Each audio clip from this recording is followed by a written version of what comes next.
Kwekwe, Mino Pajashig, welcome. Welcome to INDIGITAL INSIGHTS.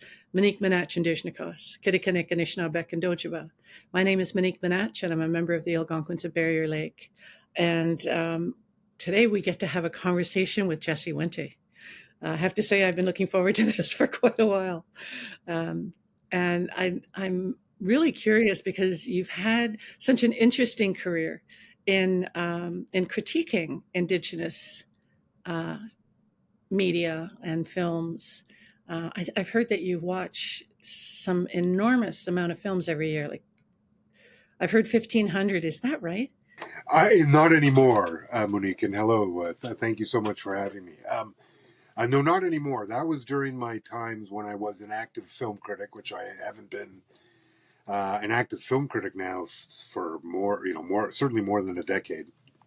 And at the same time, I was also programming at film festivals, usually more than one in a given year. And so across all of that, yeah, I would get at around 1,500. So I usually what I would say is it was about 1,500 a year for roughly 20 years. So it was quite a few.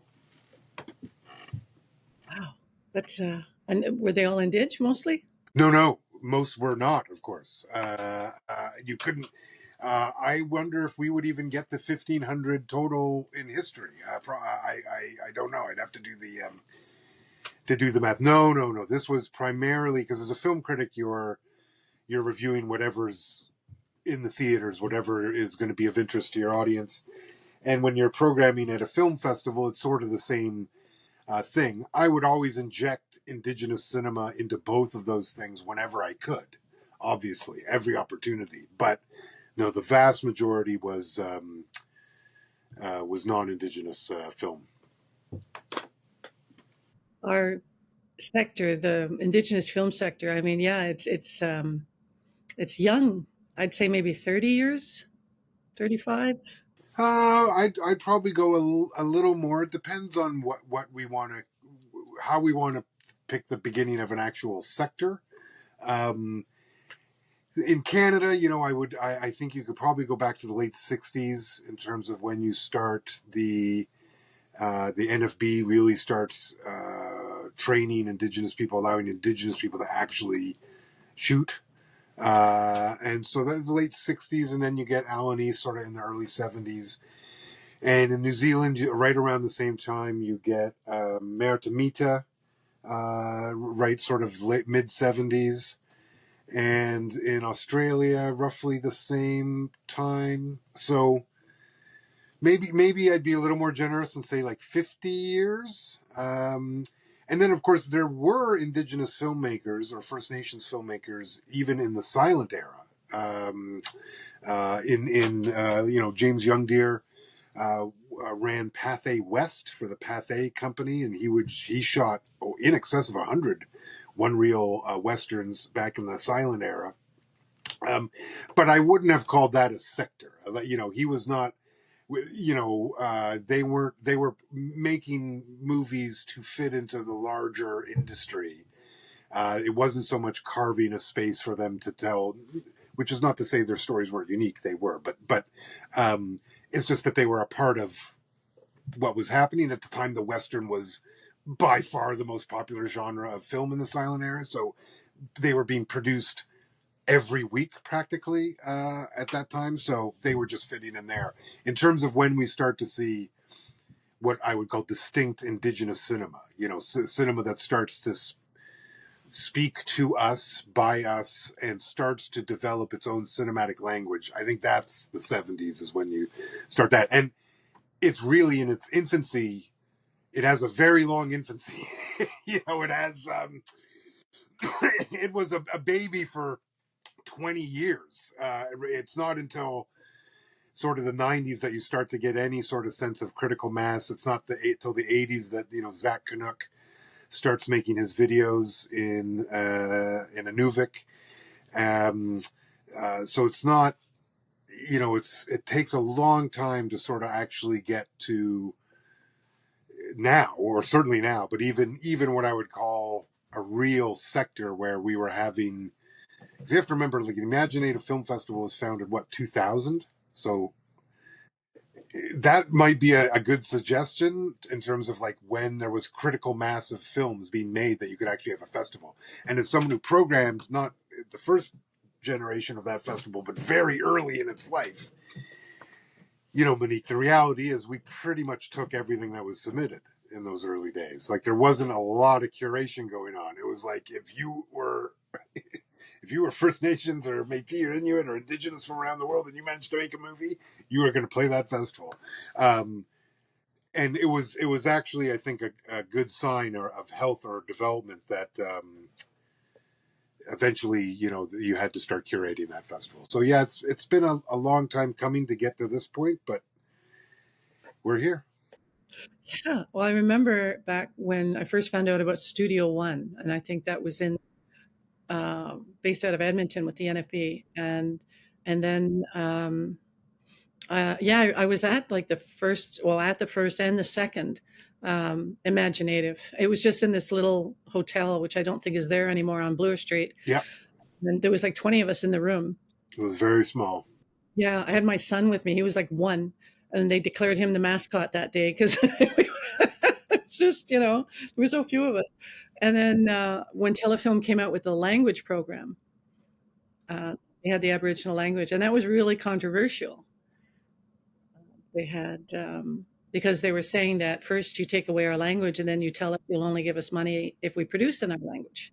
Yeah, well, those were sort of the dark days, because I was probably one of those people that would have said exactly that sort of thing at that time in terms of like that's you're giving us funding, but you're making it basically impossible for us to actually access it, which is very classic Canadian bureaucracy sort of approach to all and any of our issues.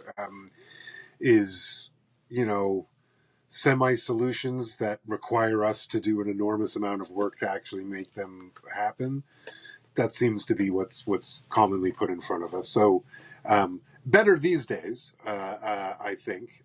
But yeah, those were certainly difficult moments. How have you seen it developed in terms of over the years, in terms of even sovereignty, narrative sovereignty, our ability to tell our own stories, our ability to not just to tell our own stories, but to protect our own stories? I mean, I think it's obviously greatly improved. You know, greatly improved, certainly compared to those days or the 70s or pick any of the previous decades. It's greatly improved upon all of them. Obviously, there's still ways to go, but I think we're there. I think there's now a measure of narrative sovereignty. I think it really arrives at a combination of factors. I mean, I will always wonder a little bit about the timing of when we were able to really break through, Monique, because it came at a moment when the industry itself is actually sort of in free fall and collapse. Like the business models that used to be, all that, they're just crumbling right before our eyes.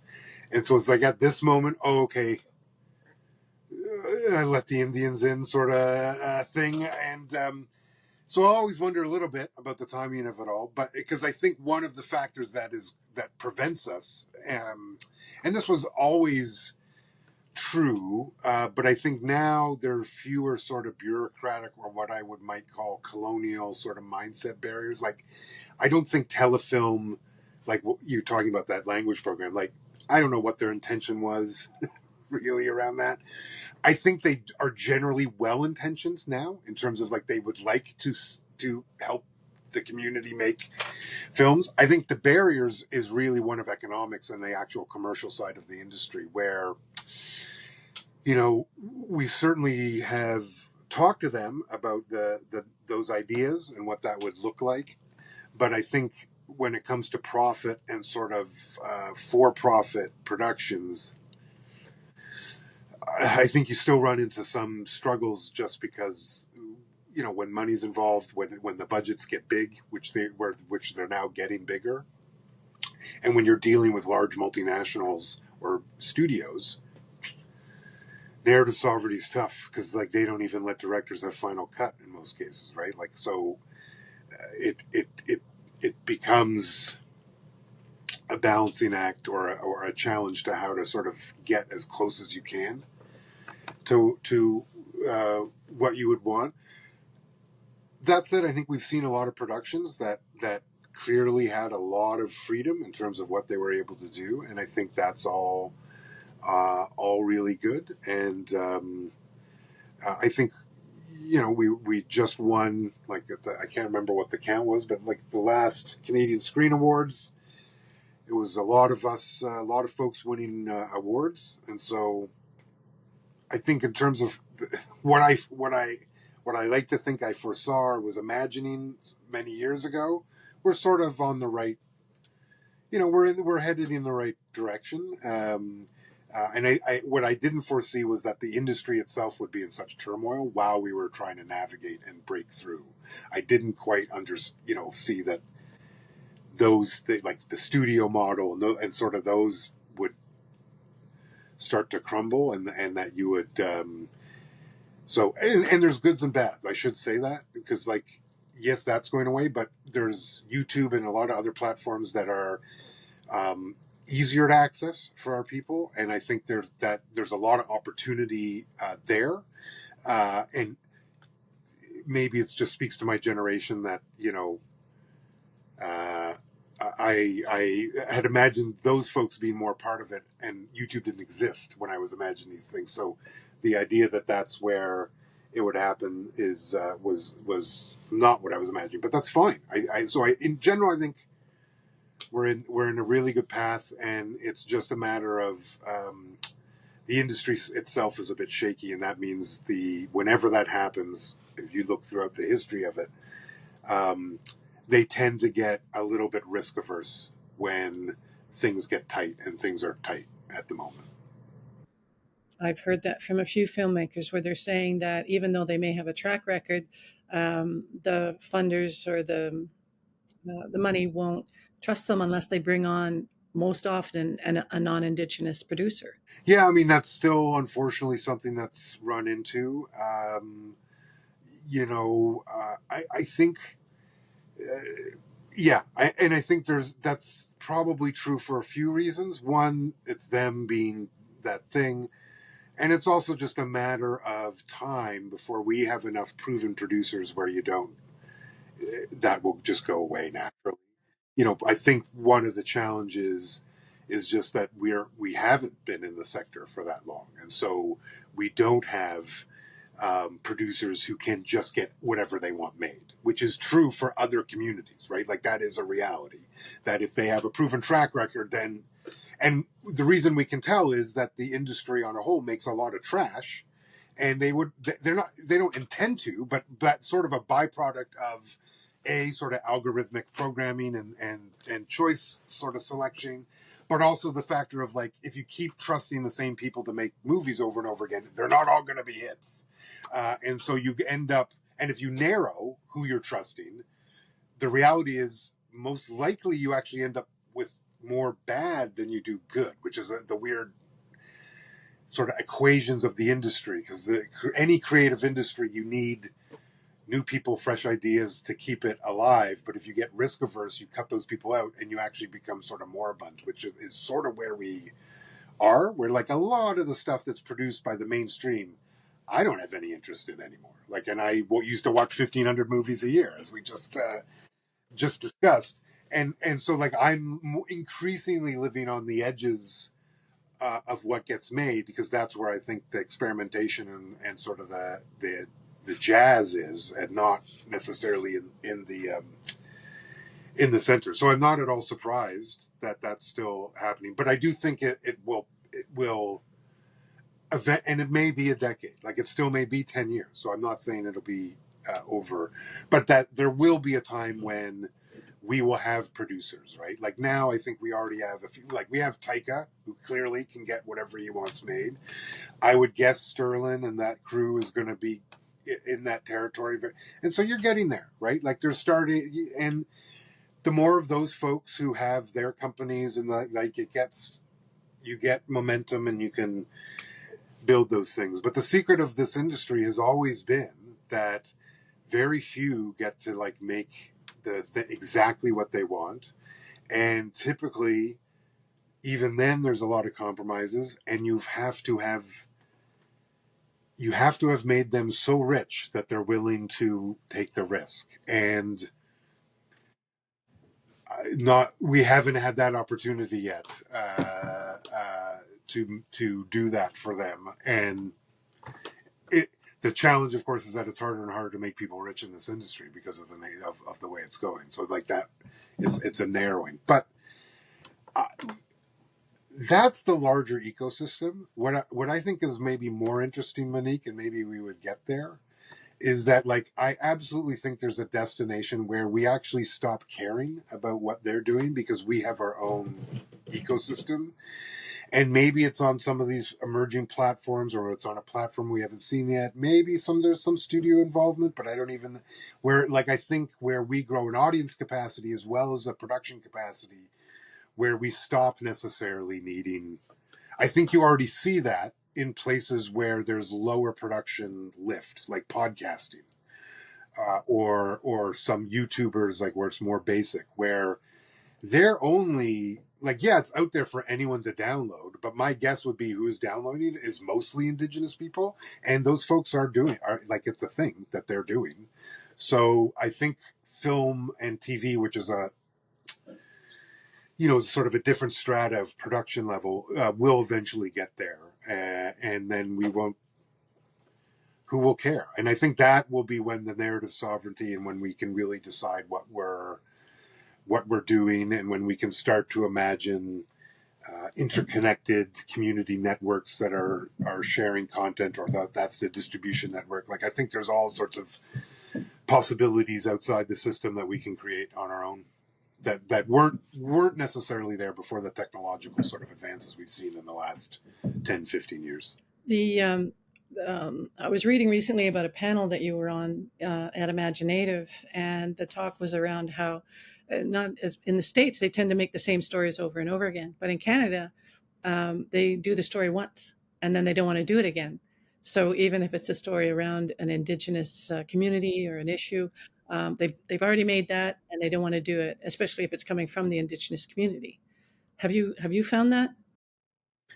Yeah, I mean, I think that still holds true, and frankly, I think it still somewhat holds true even in the States. Like, I don't like they're not going to make another Killers of the Flower Moon by like they're just not like that movie's made now. Like that, Um, yeah, we don't get that opportunity, and in Canada, just because of the size of the media market, which is a fraction. Like the media market in all of Canada is I don't even know if it's the size of like the Los Angeles media market, like the local, like so it's from a scale we just don't have that where we really can. Other than like Anne of Green Gables is maybe the one that we make over and over and over and over again, where there's a lot of just appetite for that particular story.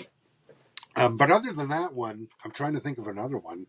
We don't really do that as much, and I think that's really about the economy of scale, right? It's my wife and daughter just recently went to PEI to do all of the Anna Green Gables stuff, so it's a whole industry, onto itself. We don't have a lot of those, in Canada, so. Yeah, I think it's largely just a function of the size of the media market. Um, uh, and I don't think that's necessarily the end of the world. Like, I don't think the American media market is necessarily enriched because they keep making the same movie over and over again. Like, it's, I think there's, what I always find interesting is that the Canadian film industry, in terms of like where it sits in the history of global cinema, it's always struggled oddly to find this place. And when it had its sort of most unique place was when it was making really non-commercial films. It was really in the 80s, 70s and 80s in both Quebec and English Canada, where you had, really not movies that were made to sell all over the place. Like they were art films and really great stuff that like propelled the medium forward and were interesting in terms of their approach to cinema and all this stuff. And I think and that sort of legacy doesn't really behoove itself to remaking the same story over and over again, right? So we don't even necessarily have the cinema legacy. Like I'm trying to think of the movie I would remake. Like you're going to remake Michel Braul's Les Ordres about the October? No, I don't think it's perfect as it is. Like you know what I mean? Like I think We so. don't need an going down the road. Well, they did a sequel, so like we occasionally get that. Like we've had like Fubar had like occasionally we get a sequel, but we don't necessarily do remakes, and I think that's okay. I think but I do think it means that for our community, it does add pressure because it means we get the one shot at to tell the story, and we may not get another one, and so I find that even in terms of my own storytelling, which is not in the cinema world at all these days, but that I think a lot of Indigenous artists put that pressure because we're very conscious that we're really only going to have the one shot to tell the story. So we want to get it right because not only for our community, but also like that might be what stands in history as the telling of this story. So it's it's the only filmmaker I would say like Alanis has been able to revisit some of her subjects over and over again, but that's largely due to her production style where she collects so much. Like she made 4 films about the Ganasatake, but that's because she had so much footage, right? Like she had all of that material. There's really that's so rare. Like she's one in all the whole world that has is able to, other than Fred Wiseman maybe, but other than that, like so yeah, I think I think that is still true, and I think that's still true not maybe just in film, but it might even be true in a lot of the other art forms too. That we tend to limit ourselves to the one go, and it might it might also, Monique, go to something about the Canadian psyche in terms of like not necessarily always appreciating the stuff that is right before their eyes. Like that there's there's something to the idea that like Denis Villeneuve made unbelievable movies in Canada, but like Canadians didn't really watch his movies until he went and made movies in Hollywood. You know what I mean? Like it's so sometimes uh, we don't necessarily see the stories that might be worth retelling. Is how I would put it. I know from my experience in meeting different people from various communities that each community has their own way and their own narrative sovereignty, and now growing into you know using making film, but also, as you say, the digital platforms. It's made storytelling that much more accessible, and, and it's made the ability of people to work with their elders and capture that knowledge and share it.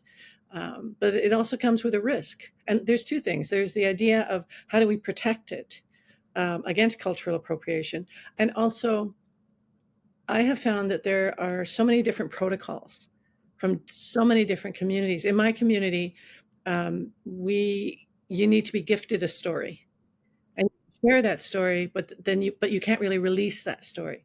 I have some stories I can tell, but when a teacher comes to me, if I've shared it with a class, she comes to me and says, "Oh, can we make puppets?" I'm like, "No, you can't take our creation story and make puppets. I'm sorry." Uh, so how how do we go about doing that? How do we go about ensuring these stories are shared and yet protecting them against? I mean, we all remember the Cultural Appropriation Prize. That was fun, you know, when that went down. Yeah, Um, it's a great question, and I think I would say I don't know that I have the answer for you, Monique. I think it's I think the best. I think the best we can do maybe is to go into these things with our eyes wide open, with as much awareness as we can, so that we try to do this stuff in the best way that we can, but that we're gentle on ourselves, because some of the forces that would seek to appropriate, or they are enormous, right? And it's going to be tough. And what I mean by that is just that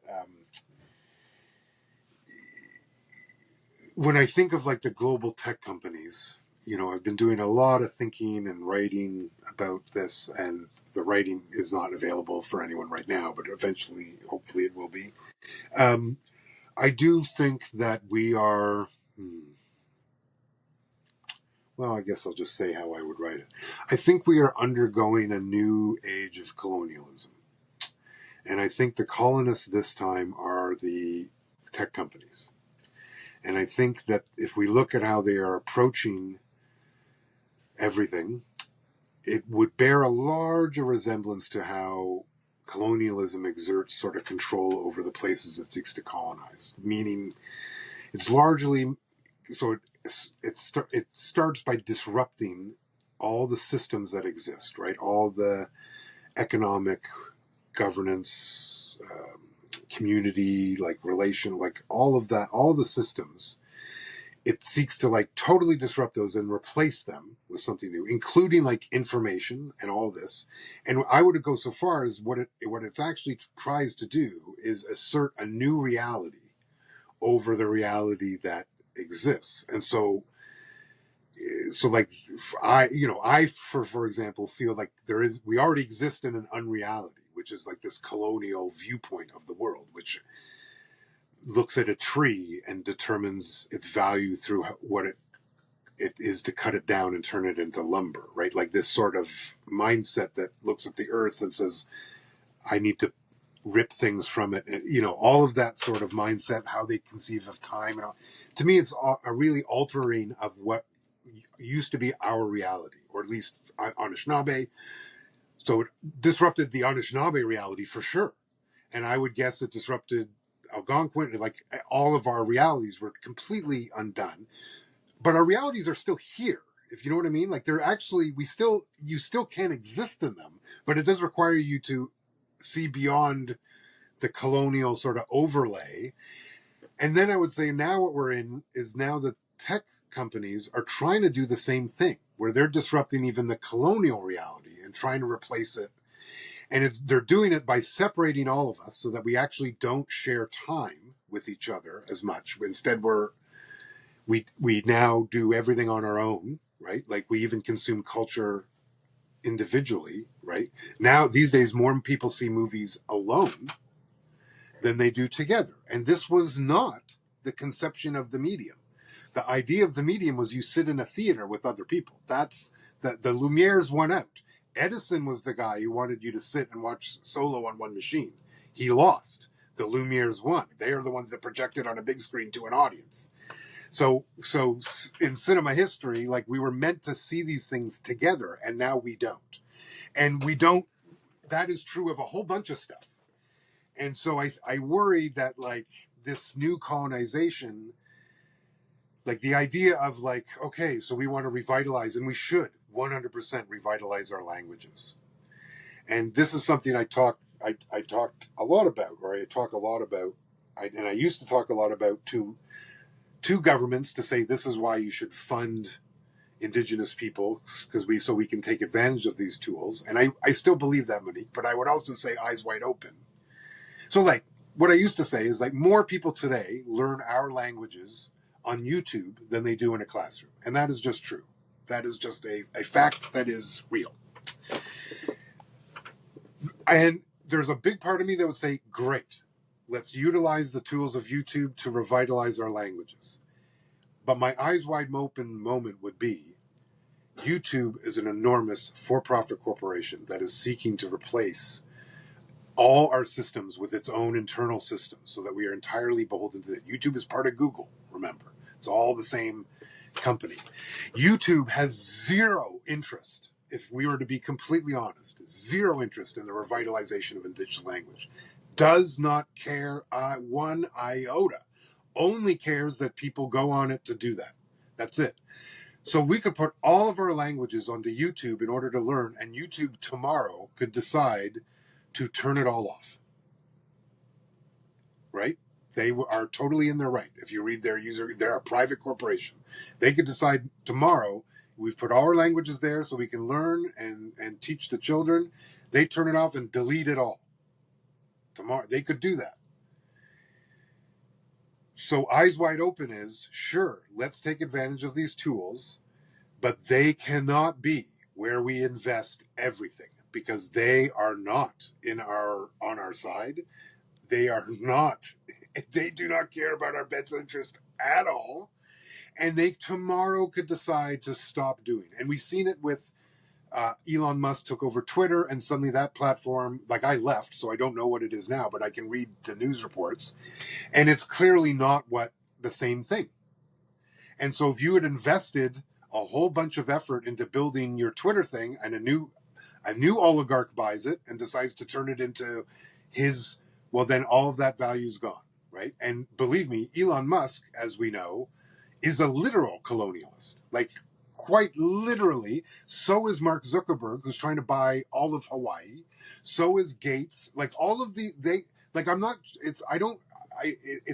trying to, these are colonial people. Like this is why Musk wants to go to Mars, and we should all know we can never allow that. We can see what colonization has destroyed enough worlds on this planet. We do not need it leaving this planet to destroy worlds around the galaxy. So we can't even allow that. And we can't allow another age of colonization where now it's the techs and they're doing it on a global level. And we have to really safeguard. We should be, in this moment, Indigenous people, eyes wide open, which, sure, let's use the tools, but that can't be where everything is. And I would certainly advise governments and all the folks who in theory are our leaders these days to be extremely cautious in terms of how much we rely on any of these companies in any way, because they don't care about Canada. They would happily not have Canada. If Canada could become Google land tomorrow, they would do it. That's what they want. They don't. And so when you're facing those sorts of challenges, it's tough. So I would say I'm glad that people are engaging with the platforms, but please have eyes wide open, and let's ensure that we are making sure the stuff we really want to restore, like our languages, like our culture, like our governance, like our sovereignty, that they exist outside of these tech systems, because they're not for us either. Like they're just not. And so as long as we have all of our eyes open, I think we can navigate through. And I trust that because we have already survived one age of colonialism.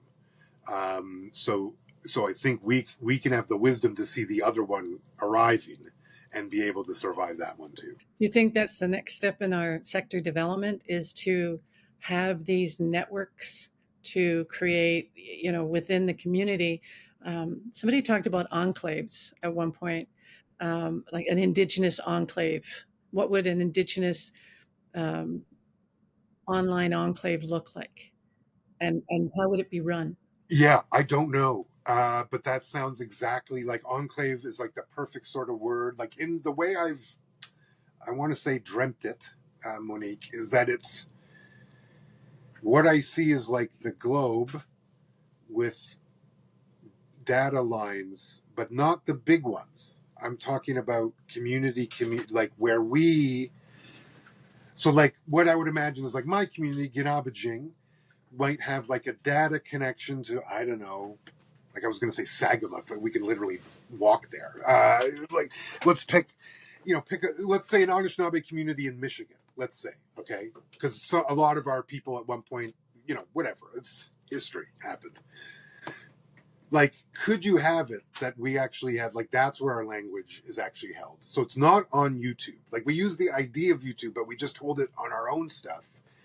And we access through that. And we actually have networks where it's like, you want to watch a comedy? Well, it's going to be here. And we're sharing it Do you know what I mean? Like this way, and maybe it's even visible to others. Like I don't know if this is necessarily a closed thing. Like maybe other people could see it, but that's not the point of it. Like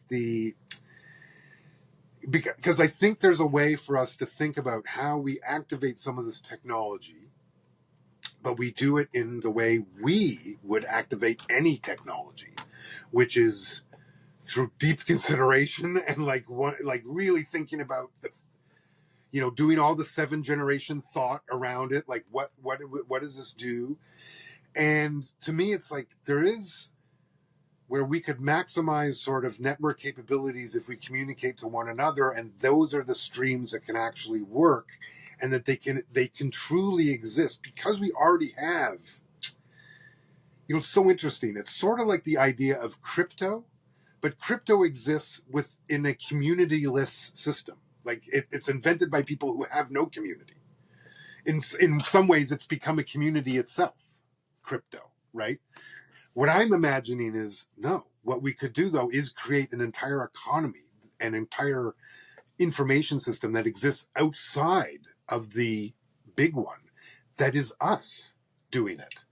And we're not beholden to them at all, where we're able to use the tools that have been created, but for us, and not necessarily thinking first of us engaging with the outside world, but first thinking of how we rebuild the national ties that we had.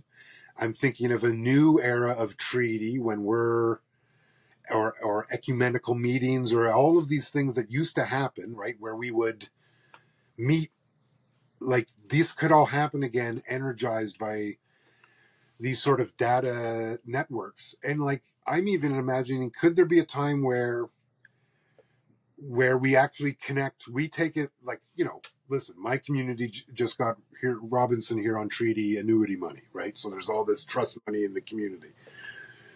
Well, why, like one thing you could do with it is build your own internet network. Like you don't need an internet provider, make our own. Like and so you could start building this infrastructure, especially as we start winning all of the treaty rights that we lost, as we get some of those resources that we should have had all this time, as we start winning in colonial courts and getting those resources, because there's more to come. Like we should be thinking how we build stuff that is sustainable and that is adjacent but outside of their networks, that's not beholden to them, so that we don't have to deal with Google. And I say this as someone who has sat in those rooms and dealt with Google and dealt with these big companies to try to make the space for our people. And it was, it was good work. Like we were, and I certainly have all the best wishes for the people who are still doing all of that work. But I do see a future where we can build something that is outside, that is sustainable, and it allows us the freedom from sort of the scary stuff that I think is happening through these large global networks and through this oligarch class who have really seized on tech as their way to assert their power and their control. I've seen small internet networks created in Moose Factory, Moose Cree First Nation. Yeah, there you go. Six Nations did it. It could almost be an expansion of what Zunic did, with his intranet. And I also know in Doki's First Nation, where they're gathering wonderful materials. They're speaking with all their elders. They're creating all kinds of language materials, but they're holding it in their library, and it's not going online at all. And people have to go in and they have to access it, and community members can come in and access it, and it's held on servers within the community. I love that. And it's so funny you mentioned that. Someone asked me recently, Monique, they were asking me about future networks and sort of like what I was imagining. And I said, what I sort of imagine is the one colonial invention that I think we might have actually considered, like at least from an Anishinaabe perspective, that we might have gone, that one's a good one. And that's the library. Like it's the one where it's like, so wait a minute. It's a place where all the information and history and all the stories are gathered. You can get to go there for free. so it doesn't cost you anything, and you can just get whatever you like. That's like, that does tickle some Anishinaabe strings for me, where it's like, yeah, that sounds about right. Yeah, well, I mean, we were all walking libraries at one point, you know? Exactly. And it's interesting in this sort of colonial or end colonial times, the libraries have become sort of a bastion, like one of the last places where you can gather for free and sort of do stuff, and like and where they house information, and where it's not like the internet where, because listen, there's all sorts of misinformation in a library, but it doesn't monetize it and push it into your feed, right? Like, it's just there. So if you want to go read it, you can go read it. But like, they're not doing what the internet does, which is like maximizes everything so that you can't actually. No, I think exactly what I'm talking about is a library, but I'm imagining a global one that's interconnected, where we can share all this information, including entertainment and everything, including economies, like everything could exist, but that it's not connected to theirs. Like, it has nothing to do with, like, it's us. And so it's built for, I don't know how we would be doing any of this stuff. It would need to be decentralized so that no one power could remove, or like Google, as you say, they could, or YouTube, they could just take, and unless you have it stored somewhere else, it's gone. Yeah, I think there's a way though around the way, like shared computing networks and like all sorts of stuff. I think there are models, and again, I'm starting to get into areas where I don't, like, my knowledge stops. So like, we would need other people to do this stuff. But like, I'm imagining, because I know there's shared networks already around both information and like archiving as well as discovery. Like, you could do that, and especially if we start to build capacity around where we have our own internet companies, where we have our own, we're the internet ISP, not Bell or Rogers or Shaw or whoever, or Musk with his satellites, where you're logging into Genaabaajing or whatever Six Nations server. Like, I think that would be. I think we need to start thinking just bigger, and just about how we totally utilize what's actually now available to us to build the future we truly want, and increasingly become less concerned with what because the colonial folks have got a lot to figure out, and like, we can do a lot of figuring on our own that's separate and is our own thing.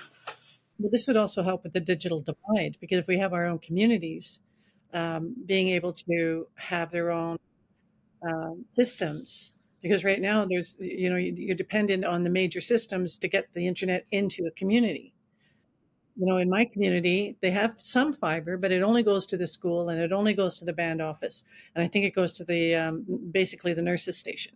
And there's such a high firewall, like you can't access anything. Everybody else needs a satellite to get any kind of internet, and it's very expensive. And of course, the poverty is abhorrent up there. So, but if there was this ability, for the communities to work together to start looking at how can we bring this in, how can we do this, I think it would make such a huge difference. And you're right, it's an economic. It would bring economics. It would increase the economic development in the communities. Yeah, and I think it might. And to me, like, the economic development or all of those things should always be like, yes, with an eye towards how do we create it outside of so that we're not just feeding their economic system, but we're starting to create our own economies again and rebuilding. I think it's time we start to really think about rebuilding what used to be, because we had economies and all of this stuff, and we had relationships between nations and all, and how we would, and trade routes and all this sort of stuff. Like, that's all, we had it all before. We could have it again. It could be digital. Like, it doesn't have to be physical. It could be a digital way, and reignite those sort of canoe paths, trips and just on a digital highway or a digital river, and not the physical one. And because I think I think we're getting healthy enough as communities, as people, where at least in my most hopeful moments, Monique, I think we're getting healthy enough where we can really start to do the work of rebuilding as much as surviving and enduring. Thriving, starting to. Jesse, what do you think? I wanted to ask you about this. What do you think? Like people talk about, along with these digital systems, along with all this, internet, media, is the AI. We did a project recently where we talked about how algorithms are so impactful and how they can be so detrimental for the Indig and for other marginalized communities based on their algorithms because of how words are defined. So they have all these definitions that the algorithms, they use these words and then they create, the algorithms and then it's applied. And when you look at the word, like you take a word like settler, settler means so much, so it's a completely different meaning in the community than it is outside of the community. And and there are billions and billions of definitions already out there. I mean, we're, at this point it's too huge. Um, but there, I've spoken to some people about how they see us using AI and what that means. And do you see that coming into people's work? Do you see that? I haven't seen it too much yet in people's work, but I suspect that's coming. And AI, I guess I have, I guess, a multitude of thoughts. I think it's a little early yet, although I suspect we probably don't really know what is already in existence because most of the companies keep a lot of it hidden.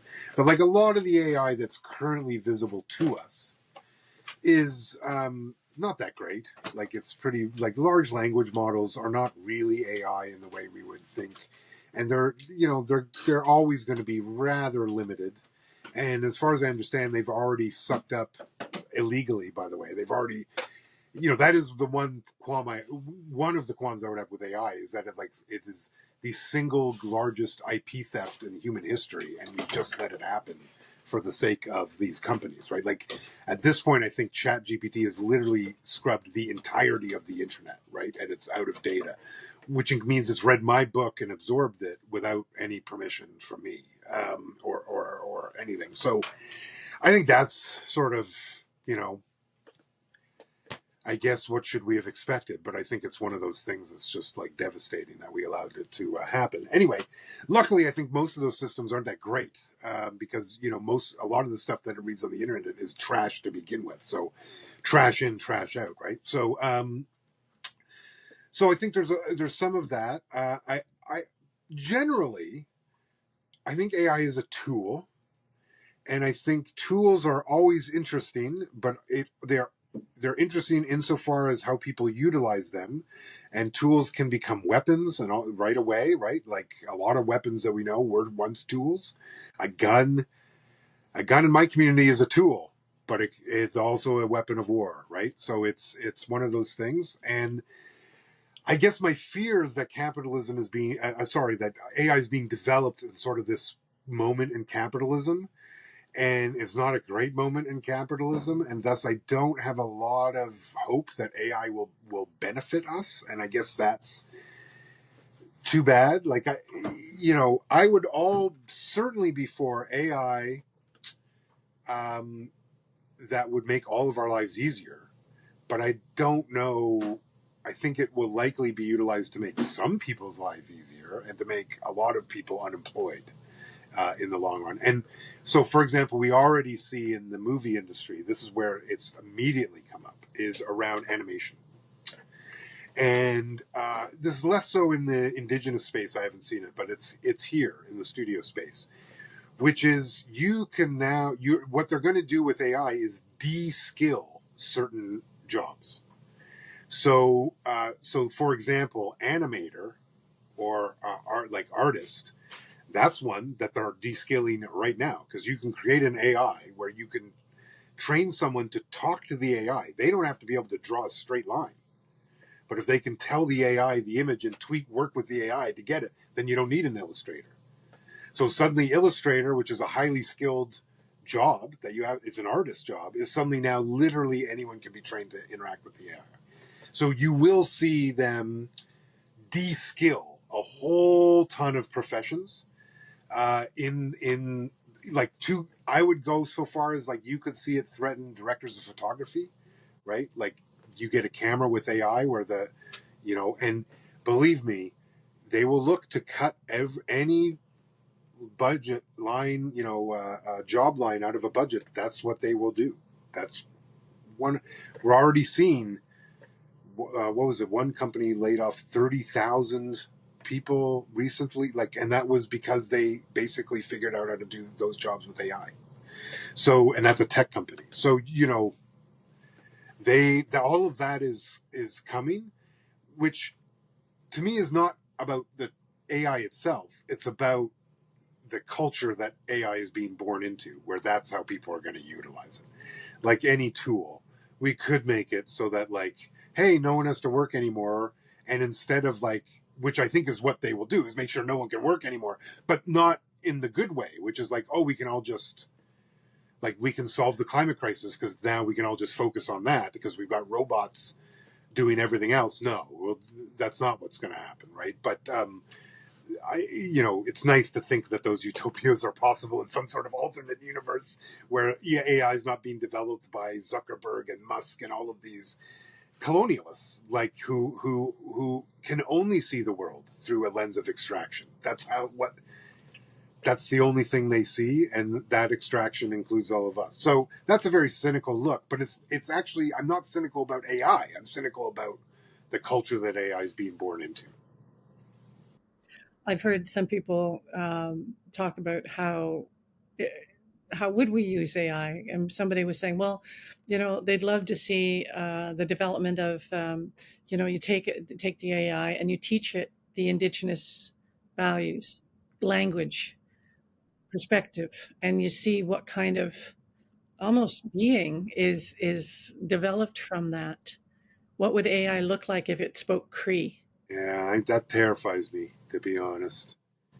And it's not because, again, it's not AI. It's just that there's no AI that you're going to teach that to right now that isn't controlled by one of these huge companies.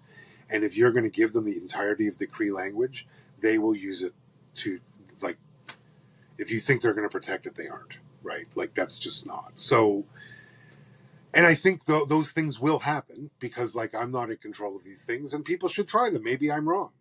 I'm open to be wrong about these things, but I would be absolutely terrified to teach it.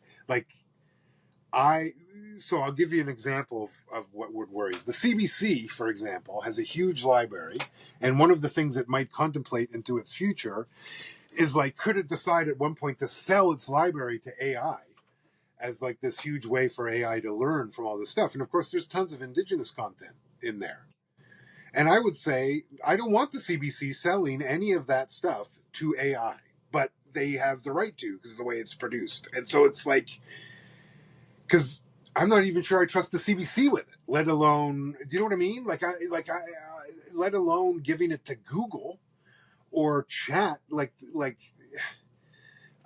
so, but again, like I said earlier, and I won't rehash, I think people are going to do what they want to do. And one of the things that I've really come to grips with, and it was not easy, is that you cannot protect everyone, Monique. You can't, right? People are going to make decisions, and they should, and because some of those risks will be worth it, and they will prove me wrong, and they will move forward. What you can maybe do is prepare people. So all I would say is sure, make an AI bot, but you should prepare that might go horribly wrong, and so just make sure that you're not building your entire future of everyone learning Cree from that bot, because you shouldn't do that. And that's the only thing I would say. For me, I've never gone onto ChatGPT. I never will go onto ChatGPT or any of those AI. I am increasingly removing my presence from social media. Wherever these folks are looking to extract from me, I'm trying to pull back because I don't want to be a party to what they are in the moment doing. And Zuckerberg, I'm still on Facebook. It's sort of the last social media I'm on, and I don't know if you've seen what Zuckerberg did this week that we're talking about around oh, he should have allowed COVID information to spread and all this stuff. And, you know, these, like, yeah, like, I think we will come to really regret that we sacrificed so much of ourselves for the convenience that these technological advances seemed to present, because I think we're just, yeah, and I know I sound like an old guy shouting at clouds, and I am, and I will continue to shout, and it's the cloud, the digital cloud, that I'll be shouting at, just because I think Silicon Valley pulled the wool over everyone. They came bearing gifts and saying that they came in peace. They did not. Like every other colonialist, they did not. I was confused a long time about the bubble, the social media bubble that you only get fed. So it's just reinforcing, constantly reinforcing. I don't have, the organization has some social media. I don't. Well, the bubble's their goal. That's the reality I was talking about. Like Amazon would like you to interact with the entire world through Amazon.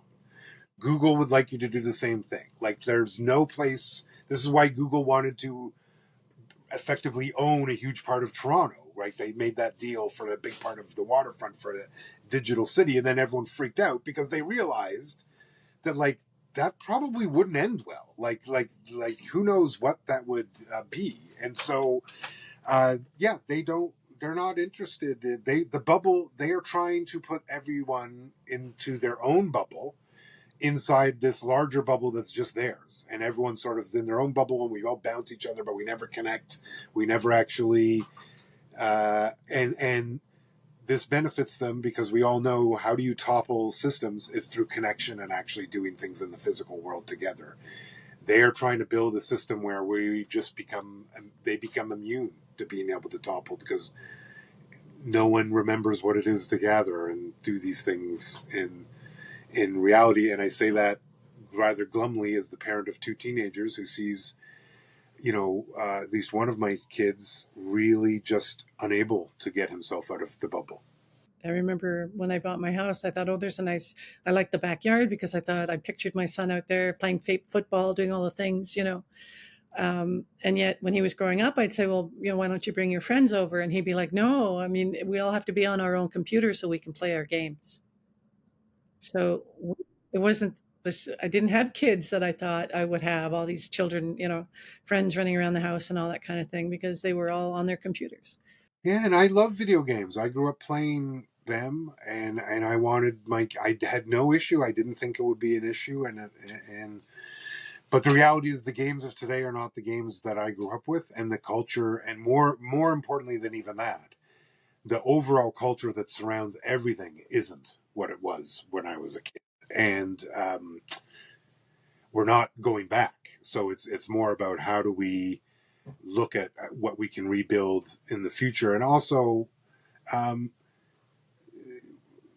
I think there's a human desire. I think it is human. I wouldn't ascribe it culturally, of like just that, the momentum of like progress and always having to move forward, like this feeling of always having to get.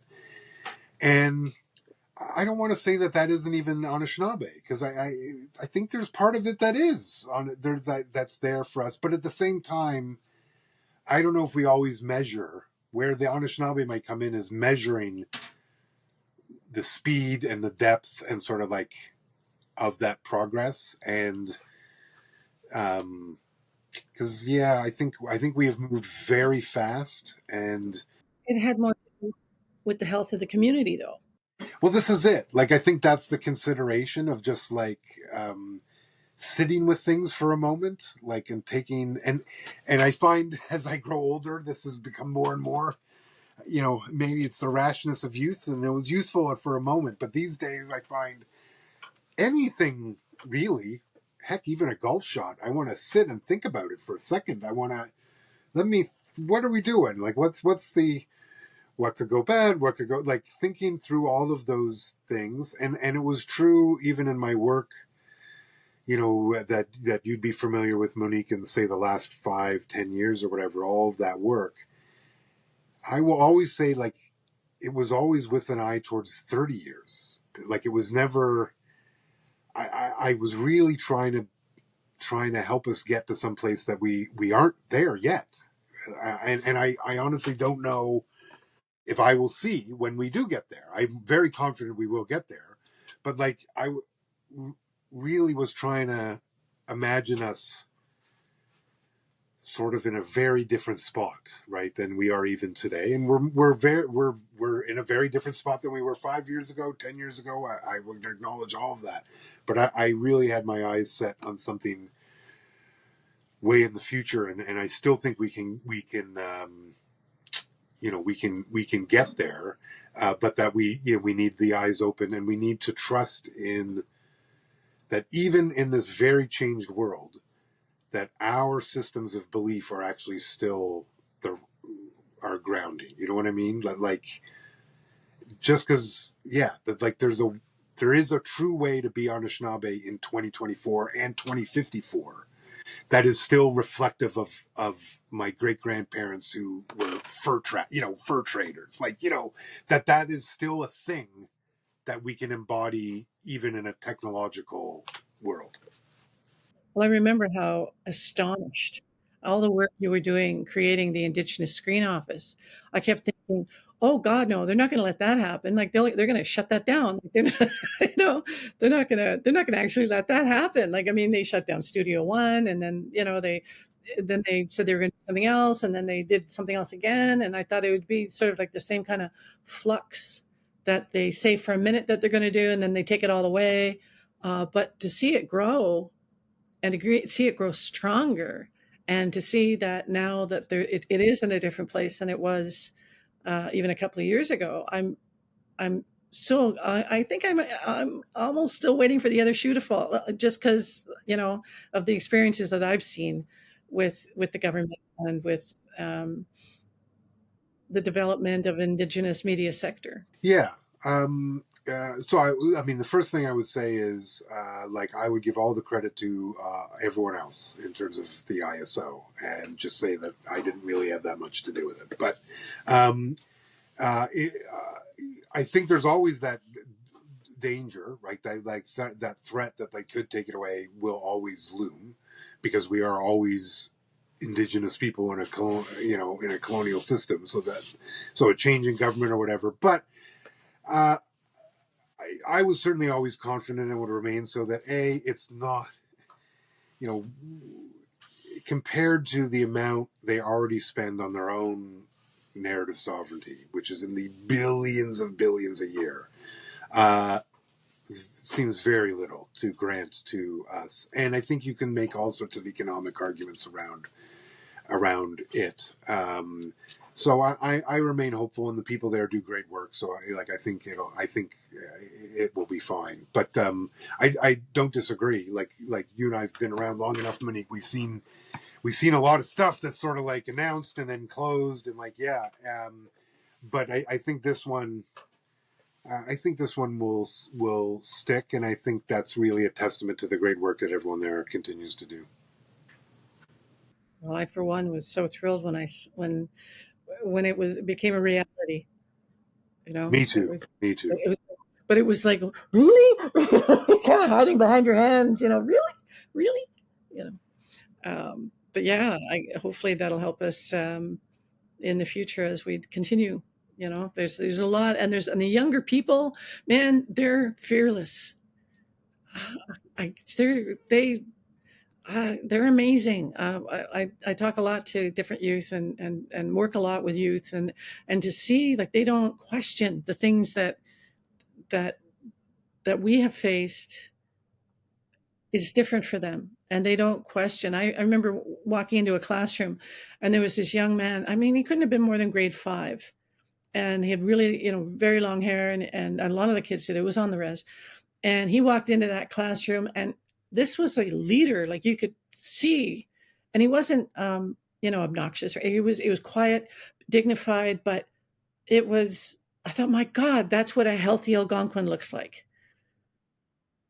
And it was just, it brought tears to my eyes, to be able to see that and know that this person is coming up in our community, and wow, what that guy is going to do once he gets older. That's, with that kind of strength, and there's that hope, that when you see these young people making video games and language games and films and not just documentary but features.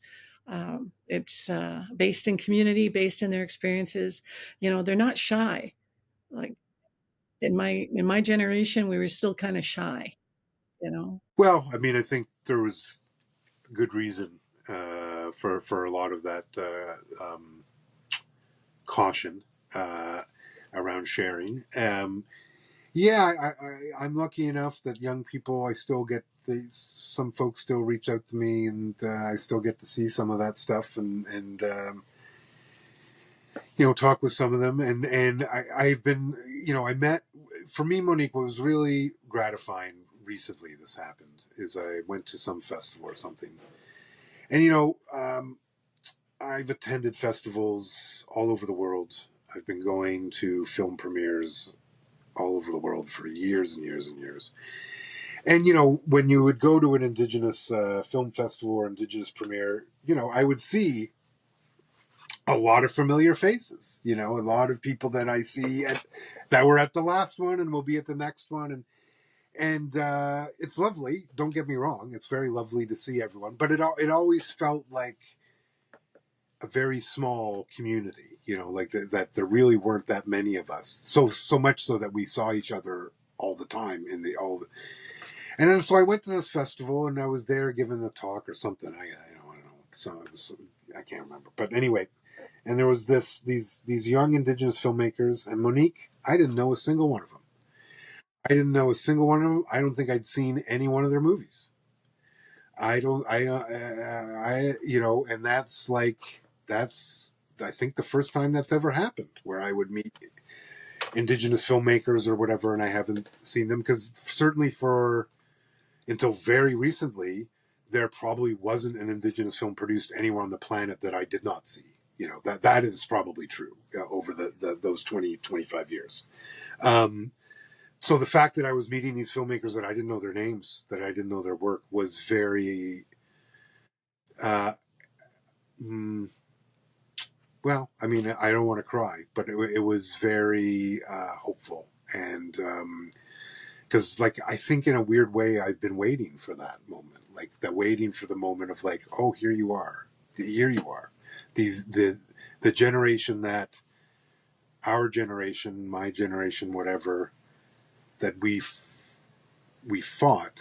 I think it's okay to say we fought so hard. It's really, I don't want us, because I don't want us to sound too altruistic. We were fighting for space for ourselves. I don't want to say we were thinking of the kids. We were kids. We were 20 years old kids, and we fought. And I've been fighting for 30 years to have that moment where I would meet filmmakers, Indigenous filmmakers who I didn't know and whose work I hadn't seen, and were entering this sector with, as you said, entirely different expectations, entirely different concerns, entirely these kids showed up not thinking I'm going to have to fight for my space. They showed up knowing there was space there waiting for them, and that they were coming to occupy it and, do whatever they wanted for it. That's so different than my experience we fought to get in. There was no space. We were sliding in and then elbows out. And yeah. And so the fact that they, there's a young filmmaker I think I'm supposed to see next week, and she's dreaming of all these things. And I'm like, that's awesome, because I don't think it's not that we didn't dream those things. I just think we thought they wouldn't happen. You know what I mean? That they were going to be dreams.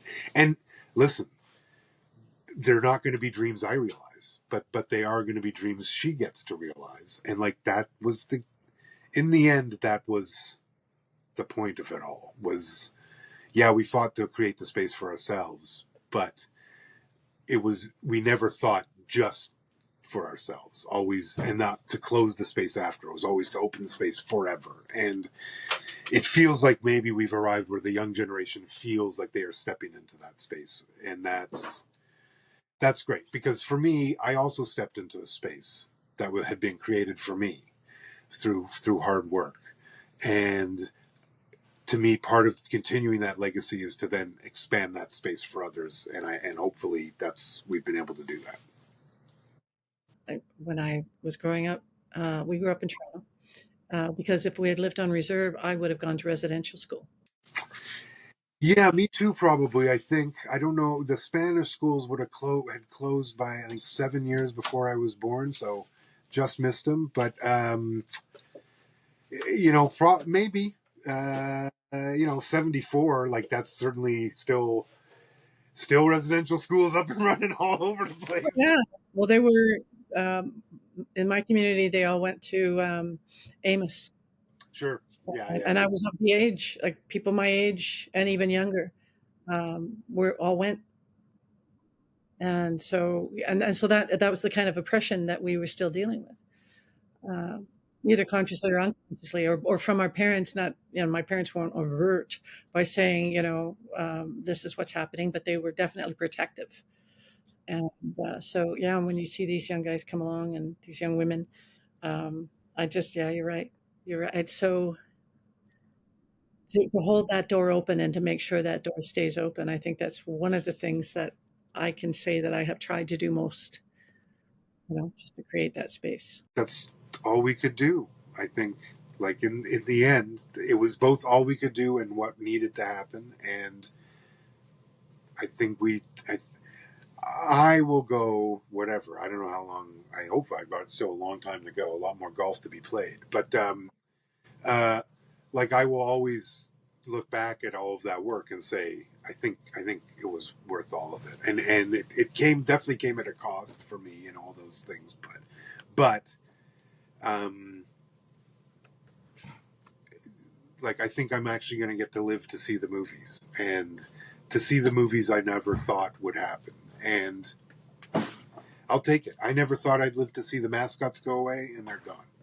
And so I just think there's that, we can really do all this stuff. And I think that the one thing I always really rely on is to keep in mind that, like, when I was born in 74 or whatever, like, the schools were still open. Our communities were still, like, ravaged, just ravaged by everything that had happened. And which is not to say we're still not being ravaged, because I would suggest we are, but we are also beginning to heal.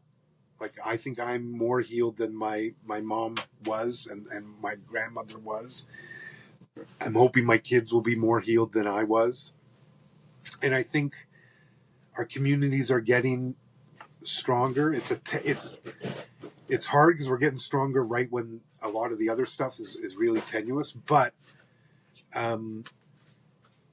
I think this allows us to accelerate the healing and allows us to grow faster, and sort of, like, I think that's why we're getting to these things that I didn't necessarily think we would get to, is because we're actually healed and able to do this work and grow almost just that capacity for ourselves, like, for us to take our own space, right? We were so beaten down and told that we couldn't take anything, that we were nothing, that we were nothing.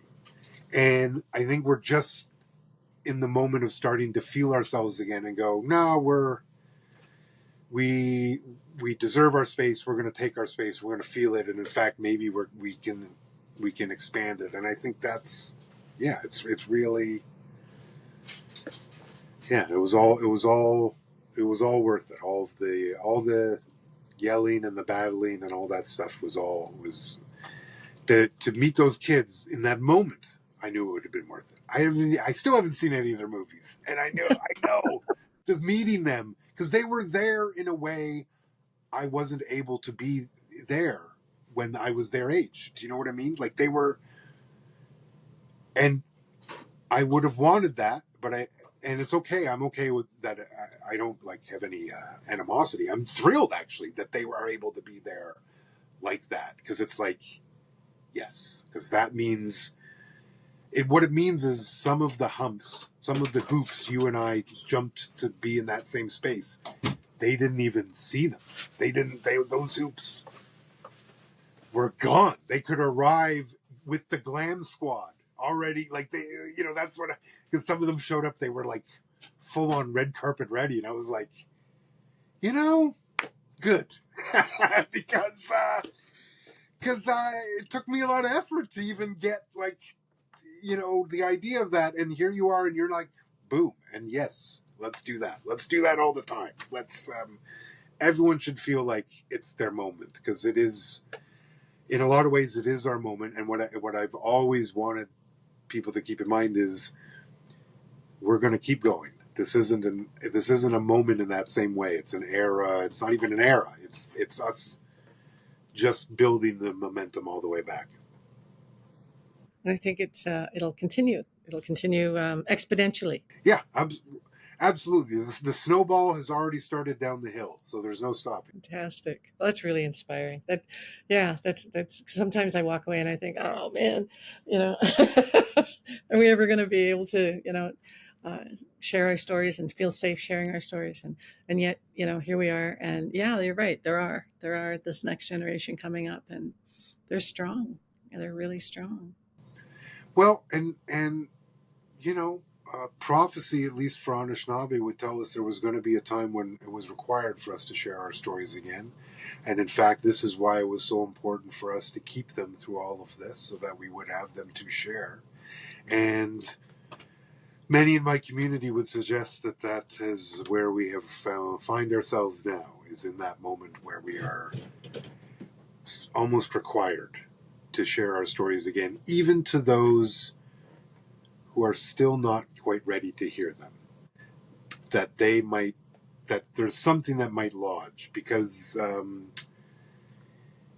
like, one of the things I've been talking a lot about recently in some of the talks I give is that, like, there might be wisdom to come from people who have survived an apocalypse. We might have wisdom to offer those that might be facing one themselves. True and right. Yeah, that's right. We have that same prophecy, yeah, in Algonquin. Yeah, and I don't want to. I don't know. I guess what I would say is maybe not all prophecies are created equal, and because when I think about some of the stuff our communities and where they would come up with it, I think maybe the source material is a little bit different than where some other prophecies that float around, that people rely on. You know what I mean? Like, I think a lot of our thinking and stuff just comes from a different place, and thus it might resonate longer and deeper because it comes from the very place where the resonance will happen again. Like, there's this connection. So yeah, I'm not surprised you have the same prophecy. I mean, our communities are sort of, pretty close cousins. Oh, nation. Yeah, we're pretty tight in that case. But so, like, yeah, and I think for a long time I was like, are we really there? And I've come to think that yeah, and I think I got there because it's understanding that that moment isn't going to be a single moment, right? It's going to be this attenuated, sort of longer moment, because it might be even 100 years where this is what has to happen, right? Like, it might take that long for this one moment, for this fire, to speak directly to the prophecy, for this fire to burn, because it will take that long for them to all come to the fire and to listen. And hopefully they don't destroy us in the meantime. Well, yeah. I mean, I don't think they'll destroy us. I think they've given it their best shot at us. So, like, I think we'll be fine. Now, maybe not fine, but I think there'll still be Anishinaabe and Algonquin folks hanging out at the end of all of this. So, like, that doesn't make me. But I do worry that that yes, lots of people will suffer, and more so that how would I put it? We're more apocalypse recent. You know what I mean? Like it's because the reality is, like, my great grandparents watched their world go away. Like they watched it. Like to think about if you were they were born in the 1880s, right? And they died in the 1970s. They were born. He had a trap line selling to the Hudson's Bay Company. Okay, and then he died in 1975. Alex, my great grandfather, Maggie the year later. So like, yeah, that's their entire world ended, and a whole new one was overplanted. Like, there's no other way I can think of that because their existence before was so. It was a different world, and that's not that far. I met these people, right? They gave me my middle name, Noden. They were living humans to me, right? Like I touched them, and yet their world ended.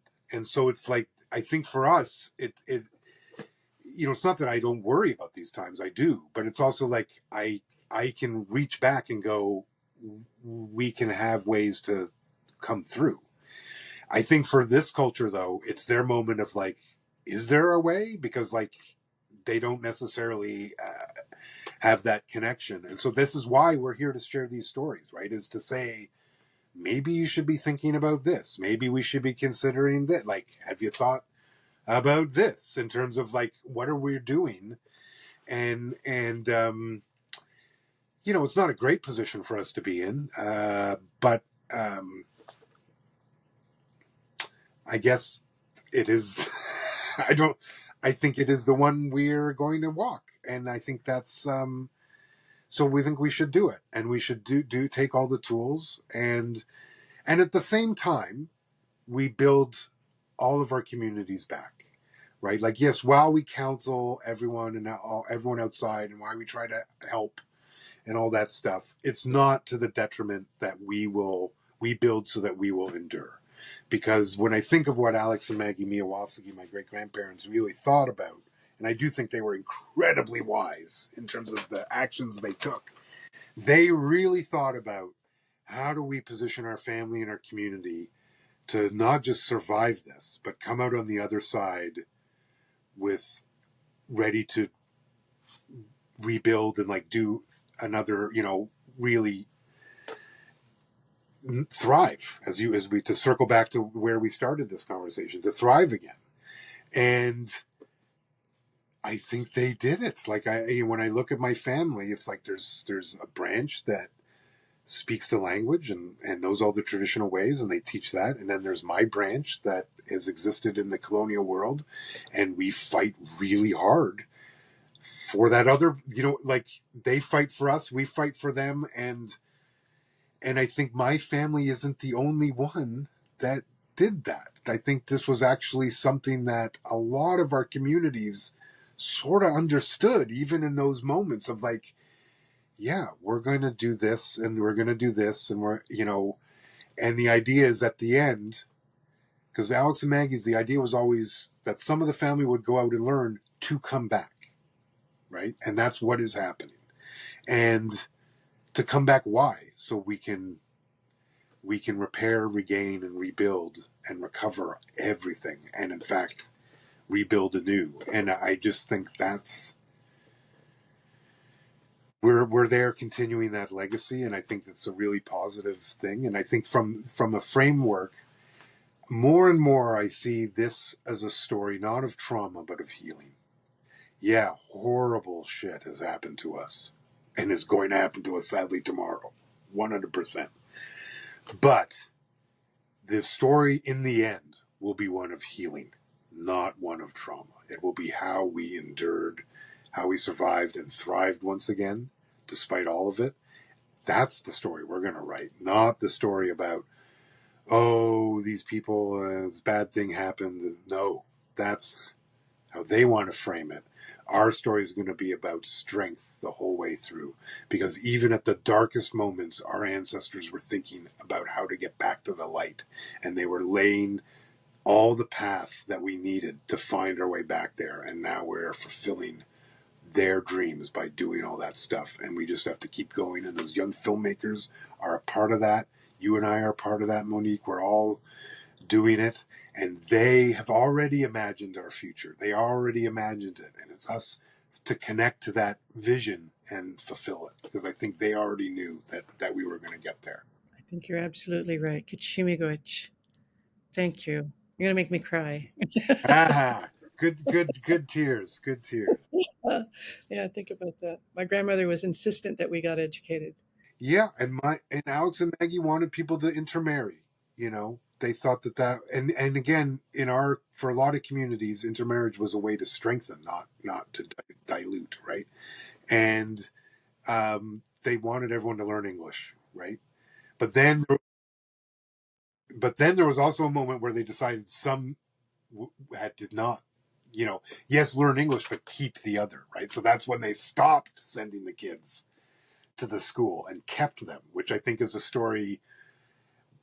The story I think we've always been comfortable to tell in our communities is about the kids that went, because that's the danger. We've been very nervous to talk about the kids that were kept. And the reality is we all know that there were kids that were kept. We all know, because they're the ones that are now the language keepers and the knowledge keepers. It's the same with my family. That's how that worked. And I get that we didn't tell that story. I understand. But I think actually we should start maybe it's okay now, because some of the kids that were kept in my community are my age or older at this point. So maybe it's okay to start to say, actually, we did. And not only did we then, we're still now going to keep some of our kids, because that's how we're going to ensure that we have a future, right? And this is some of the wisdom they might gain from us in this moment, is how do you plan around having your language? Because there's no guarantee, like English, they all think it's going to be around. Why? Why do you think that? Because I don't think that's necessarily true. So are you planning on how you would preserve it? And I think there's those things of because I think our communities in the end, they planned, they preserved it. It was really hard, but they did it. We did it. We're here doing it. I'm here able to be the way I am because they did it. And so are my cousins. And when I look back, I think it's unbelievable. I really think and I think we should take strength to know that they were able to do that. We are able to do that. So let's do that. Let's think about I do think Alex and Maggie were thinking 40 years, 50 years into the future. They were like, this is what this will look like. When we're not here, this is what this will look like. And let's all do I think we can all do the same thing. And we have digital tools and all this stuff where that can be some of what fills those networks we were discussing earlier. Some of that is how we will grow and strengthen and become all that we were and more again, because that was always what was going to happen, and that's always what's going to happen. And I would like a lot of these new folks that are here, I'm fond of them. I have grown to like them. They are a part of me too, right? Some of them are very much blood relation to me. And so I don't want them to go. And I would really like it for them to stay, to be honest, but to maybe for us to think of ways we can be together differently, and in a new way that allows us the freedom to know that our future relations, we don't have to worry how they will be, because we are being in a way that ensures that they will also be able to be that way. I think this is one of the troubling of this moments, is we are being in a way that we're pretty sure our ancestors are not going to be able to be. And I think for Anishinaabe, this is a disturbance. This is not how we imagine time in the world, sort of, or how we're supposed to comport ourselves when we are here. The point is, no, I should be imagining my relations living like I do, sort of able to live as. And I think we should be. I would love it for everyone to be able to imagine the same thing. How do we get back to that? Because I do think, and scientists know better for sure and all that stuff, but I do think the world's an incredible place and could sustain everyone if we were willing to live with each other and the earth in right relations, that it would be fine if there were 10 billion people here, but we would need a different systems to sort of manage all that. And maybe one way or another we'll get there, but I always think it's better for us to have the agency to choose how we get there. Yeah, absolutely. I know what you mean, but well, hopefully, yeah, I think you're right. There are parts of my family who, and I see it in my niece. She's very much, well, her mom's from Wiki, and she's very much. She even does moose tanning, moose hide tanning, you know. And I always felt bad that I don't have the language, I don't have those Yeah. skills, Yeah. you know. And then somebody told me, well, there's fire keepers and there's fire carriers, and the ones who are in the community, they're the fire keepers, but the fire carriers are just as important because they create the space, they share the information, they have other responsibilities. So while I'm still hoping I will learn the language eventually, I feel more comfortable in my place or in my role or in what I do. Yeah, me too. I used to have the same feelings, and these days I feel it differently. The way it comes to me now, and I know this is going to sound weird, but I think I increasingly think in Anishinaabe but I can't speak it, and so I can't get. So that I often have this feeling of there's an idea, it's right there. I know what it is. I can't get the English to match. So I do my best, and even in this conversation, there were a few moments when I'm doing my best with English, but like I think there's a language that would be able to express this thought exactly. It's just I can't speak it yet. But I also agree, like when I think back now, and I think a lot of why we feel that way is actually colonialism doing its work on us, like is trying to make us feel that like the way to be Anishinaabe or the way to be Algonquin or whatever is this sort of way. And one of the wisdoms, and this is certainly something my next book is all about, is sort of really me coming to grips with actually that's all colonial bullshit, right? And the reality is that I'm as Anishinaabe as you can be, and it doesn't matter that I don't speak the language. It doesn't matter that I didn't grow up doing all of the ceremony or any of that stuff. And it won't even matter if I never learn the language, right? It won't. I would like to. But my place, my role, why I am here, is not that. In fact, I would even say my role was actually to do this in English because it's the language they speak. And the point of me is to speak. And it pains me because I sort of wish this wasn't, but the point of me is to speak to them and not always to us. I want to speak to us more, and I'm trying. And that's where my heart lies, believe me. But I think my role is actually to speak to them. And so I needed to have English, and I needed, like I often say, I need to have command of it better than most of those for whom it is their native language. I needed to have command of it better than that. And in order to do this work, which was to use words, you know, someone once called me a word warrior, and I would not subscribe myself to that. But I do feel like I'm here to use words to advance things for our people, to change and to challenge and to unsettle the settled. And that is my role, right? And so, and that is ultimately an Anishinaabe role. We are an oratory people. The language, you know, maybe doesn't matter as much. And like, yeah, my role in the community is to do this thing. Other people in my family, other people in my community will do the other thing, and that's actually all fine. Like it actually is the point. We can't all be the fisher. We can't all be the one who makes the canoe. Some of us need to do other things that are still very valuable to the community, and maybe only things we can do, but they're not going to necessarily be those things because we're born in this context when my role isn't to build the canoe. My role is to go on colonial media and in these spaces and to do what I have done. That is, in fact, I do firmly believe in the end that I just lived the life I was meant to do. And this is what Alex and Maggie were imagining, is that one of us would do this. They were also imagining, like my sister, who's a lawyer and just sues the government constantly. Like they were also imagining that, right? Like that it's all a part of, and that my auntie, who's an artist and developed the Indigenous art curriculum at OCAD, that's a part of it. That my mom, who helped launch the Native, like all of it is the part. It's all, we're not all the same, but we're all trying to do this. We're all trying to do sort of the same thing, just in our avenues. And I think for a lot of young people, I would say free yourself from the notion that you have to be the Indian that it was ascribed to you. You are whatever nation you are and whatever community you're from, you embody right now in the moment exactly what it is to be that nation in 2020, whatever. And that's it.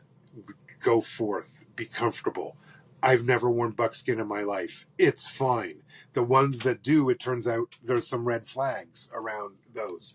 For me, I wear my suits and I go wage war in their boardrooms. We all have our place, and I've really come to accept that that's actually all okay, and it doesn't make me less anything. It actually makes me all of me, and my community, I hope, needed all of me to be me, and I need all of them to be them, and that's how this all works. So true. I spoke to a young Indigenous artist one time, and she was living in the city. I think she was living in Toronto. And she said, the urban Indigenous experience is valid. Yeah. I, I, I was taken aback because I hadn't thought of that. I was still Well, trying it's to all fit. valid. There's no invalid. There's it is what it is, and like I had all of those feelings of like, oh, I wish, and I still, I was just at my powwow in my community, just wow, like 2 weeks ago, not even, and I was there, and I've never lived there, Monique. Like I never have. I probably never will. Is the reality, right? Because it's just not. I don't think it's in the cards for me. But I'll tell you, I still call it home. It's because it is. It's my home. It's where I belong in so many ways. It's just not where I'm going to get to live, right? But it is my home. And what I would say is like, yeah, like my life is valid as a member of that community, even though I grew up here, and so is everyone who lives there. And I think the divisions that sometimes get sowed between those of us who grew up in the city is like also colonial nonsense, and we should get all over it. Like it doesn't. None of that matters. And yeah, I think we should all be embracing that the notions of indigeneity that we may come up with are just that, like they're notions. They're not. Indigeneity is whoever is indigenous, like that's what it is in that day, and our communities embody the spectrum, the entirety of it, right? And that's what makes them communities, and that's it. It took me so long to get to this point in my life. I wish it hadn't taken me 40 whatever years. I'm 50 now, but I came to this a few years ago. But like, it took a long time, and it took a long time in me believing that I had to do that. Some of the work I was doing would somehow make me more part of the community, when in reality, it doesn't matter. Like, it's not to say that I don't value it and it wasn't good to do. It's just there's no deed that makes you indigenous. The only thing that makes you that is you and your family, and that's it. And it's why, yeah, I could go down a whole other route, and we've already talked for long enough, so I won't go there. But yes, I agree with you. I'm so just comfortable these days, accepting that this is Anishinaabe and that's okay. And in fact, not only is it okay, it's what my ancestors were imagining in all of the weirdness. So yeah. I love that idea too with the answer. I think of my grandparents. My grandparents were, because I'm 63, so um, my grandparents and your great grandparents were kind of all born around the same time, and I know that's what my grandmother wanted, and my grandfather, he was one who was kept. He was kept in the bush, and yeah. And when you said that, I'm like, my dad spoke the language, but what they wanted for us and what they wanted for their community. And yeah, you're right. You're absolutely right. I really appreciate speaking with you today because you've made me realize in my heart um, some things that I've sort of only skated across. Well, And thank you so much, Monique. It's always lovely to visit with you. thanks, you too. Kachimi Gwitch. Miigwech.